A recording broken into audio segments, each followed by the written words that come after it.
जय हिंद स्टूडेंट्स। आज आप लोग का लगभग जो है सेमेस्टर ये जो पीरियोडिक टू एग्जामिनेशन है वो चल रहा है और टर्म 1 एग्जामिनेशन जल्दी ही आपका जो है होगा, जो कि टर्म 1 में जो सिलेबस डिक्लेयर किया गया है सीबीएसई के थ्रू 9 और 10 का। तो इस पर्पस से मैं वीडियो बना रहा हूँ कि आपका जो टर्म 1 और टर्म 2 में जो चैप्टर्स आते हैं, जो सेल चैप्टर है और जो टिश्यू चैप्टर है, उसका मैं क्विक रिवीजन देने वाला। ये रिवीजन आप अगर देखेंगे तो शायद आपका एग्जामिनेशन अभी आई थिंक सो अगर नहीं हुआ होगा साइंस का तो उसमें आपको कारगर होगा, काम कर जाएगा।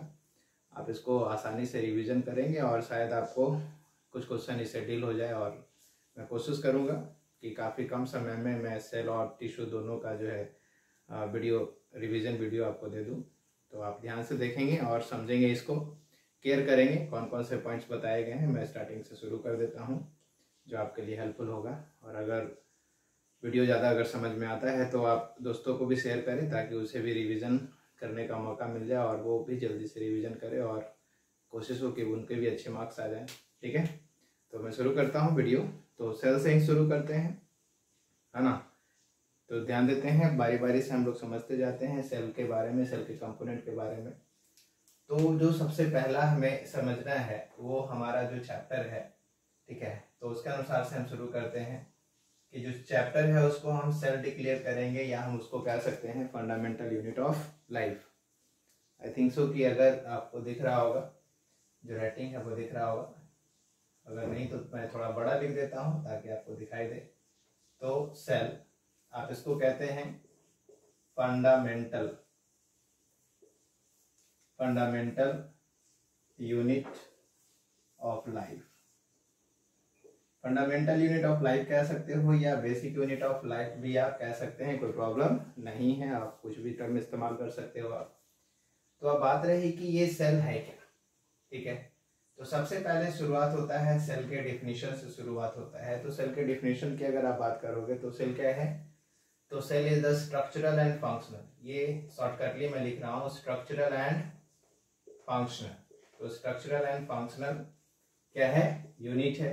किसका यूनिट है भाई, तो लाइफ का यूनिट है। तो स्ट्रक्चरल एंड फंक्शनल यूनिट कौन है, सेल है। अगर ये क्वेश्चन आता है कि स्ट्रक्चरल एंड फंक्शनल यूनिट कौन है तो वो सेल है आपका, ध्यान देना ये है। अब ध्यान देंगे कि जो सेल है ना, जो सेल है उसका जो डिस्कवरी हुआ किस तरह से हुआ। तो अगर हम इसके डिस्कवरी की बात करें, है ना, इसके डिस्कवरी की अगर बात करेंगे तो ध्यान रखना है कि डिस्कवरी किसने किया है, तो रॉबर्ट हुक, है ना। किसने किया हुआ है, रॉबर्ट हुक ने किया है। कब किया है, तो 1665 में सेल का डिस्कवरी हुआ है। अब अगर ध्यान देते हैं तो सेल का डिस्कवरी अगर सबसे पहले रॉबर्ट हुक ने किया हुआ है और सेल के स्टडी को, है ना, सेल के स्टडी को क्या कहते हैं, तो सेल के स्टडी को आप कहते हो साइटोलॉजी। सेल के स्टडी को क्या कहते हैं, साइटोलॉजी कहते हैं। और सबसे पहले सेल का स्टडी इसी ने किया हुआ है, इसीलिए फादर ऑफ साइटोलॉजी भी कौन हो गया, तो फादर ऑफ साइटोलॉजी की अगर बात करोगे तो फादर ऑफ साइटोलॉजी भी कौन हो जाएगा, रॉबर्ट हुक हो जाएगा। ठीक है, फादर ऑफ साइटोलॉजी कौन हो जाएगा, रॉबर्ट हुक हो जाएगा। क्लियर है, आसानी से आप इसको समझ सकते हैं। ठीक है, father of cytology Robert Hooke होगा। अब ये ध्यान देना है कि रॉबर्ट हुक ने डिस्कवरी किया कैसे, देखा कैसे, तो कह सकता है कि ड्यूरिंग द एग्जामिनेशन, है ना, ड्यूरिंग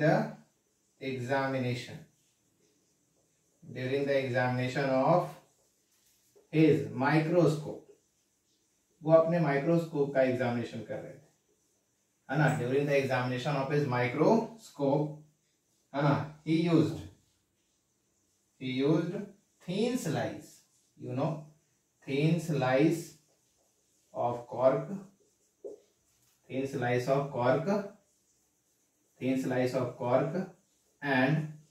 he saw, क्या देखा उसने, he saw hexagonal small compartment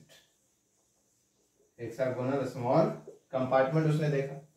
तो हेक्सागोनल कंपार्टमेंट उसने देखा, उसको क्या कह दिया, तो उसको कह दिया सेलुला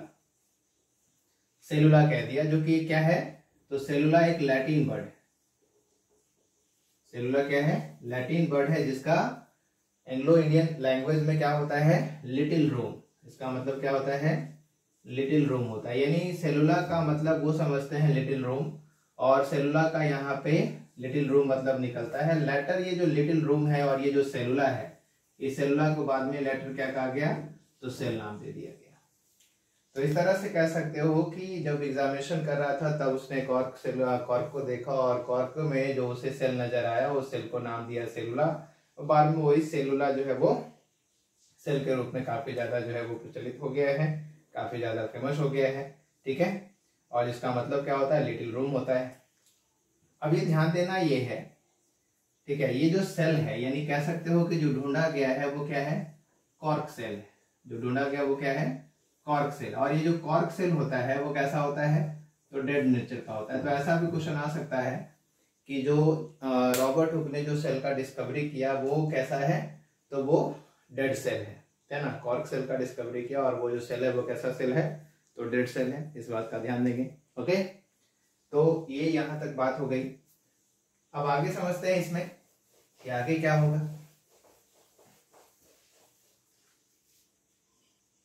अब क्या है कि जब सेल का डिस्कवरी रॉबर्ट हुक ने किया तो फिर इसके बाद जो है अदर डिस्कवरी भी होना शुरू हो गया। और डिस्कवरी फिर क्या हुआ?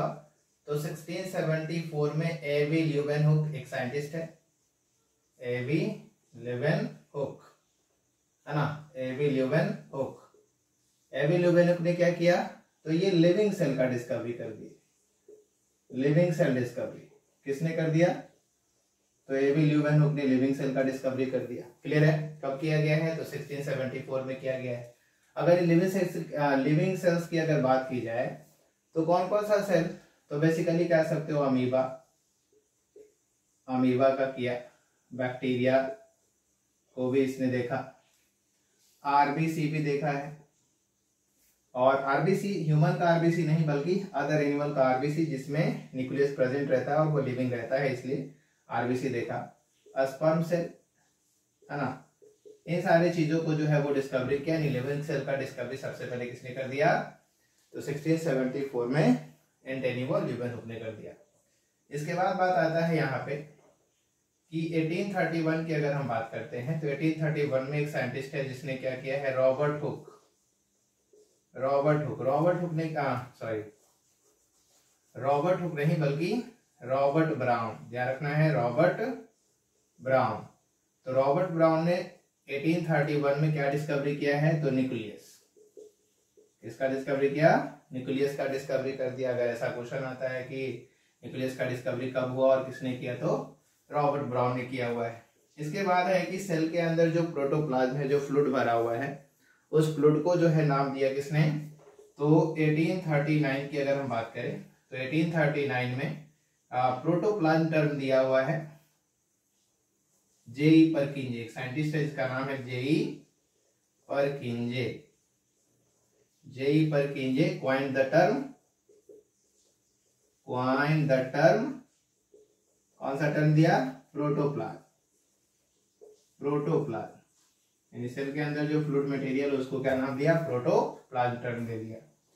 इसके बाद बात आता है कि इन सब के बाद फिर और भी बहुत सारी चीजें हैं, जैसे सेल थ्योरी, है ना? अगर हम बात करें सेल थ्योरी की तो you know very well cell theory किसने दिया हुआ है? तो एक साइंटिस्ट है जिसका नाम है स्लाइडेन, है ना? Schleiden and Schwann. Schleiden and Schwann ने दिया हुआ क्या है? तो सेल थ्योरी दिया हुआ है। कब दिया है? तो 1838 और 1839। ठीक है, एक बोटेनिस्ट है और एक जूलॉजिस्ट है। दोनों के अनुसार से क्या है कि all plants are made up of cells and all animals are made up of sales.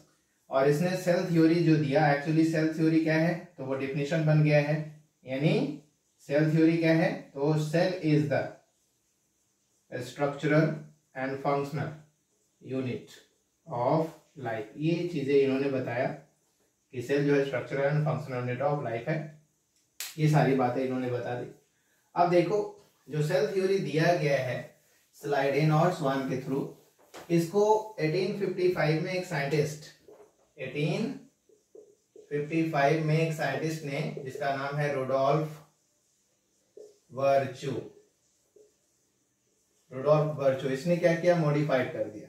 ऐसा कह सकते हो कि modified cell theory. Cell theory को मॉडिफाइड किसने किया हुआ है, तो रुडोल्फ वर्चो ने सेल थ्योरी को मॉडिफाइड कर दिया। और इसने क्या किया, modified the cell theory, cell theory को मॉडिफाइड कर दिया। अब जो सेल थ्योरी को मॉडिफाइड किया है, कहा क्या, तो इसने एक टर्म इस्तेमाल किया है ना, लैटिन वर्ड में टर्म इस्तेमाल किया है ओमनीज, है ना, ओमनीज, ओमनीज सेलुला, सेलुला ई सेलुला, ओमनीज सेलुला ई सेलुला, जिसका मतलब क्या होता है, इसका मतलब होता है new cells arise from pre existing cell, new cells arise from pre existing cells, ये इसका मतलब निकल रहा है। क्लियर है, तो ये इसका मतलब निकल रहा है ओमनी सेलुला ई सेलुला का मतलब new cells arise from pre existing cells. ये इसने थ्योरी दे दिया अपने तरीके से। ऐसा लग रहा है कि जैसे कि सेल थ्योरी से इसका कोई मैच नहीं बन रहा है, लेकिन बाद में और भी चीजें बना है, मॉडर्न सेल थ्योरी में बना हुआ है। और वो मॉडर्न सेल थ्योरी क्या है आगे, तो थोड़ा सा और कंबाइन करते हैं, है ना, और कंबाइन कर देते हैं। इसमें कंबाइन क्या करना है, तो जैसे आप कह सकते हो कि अगर हम और बात करते हैं आगे,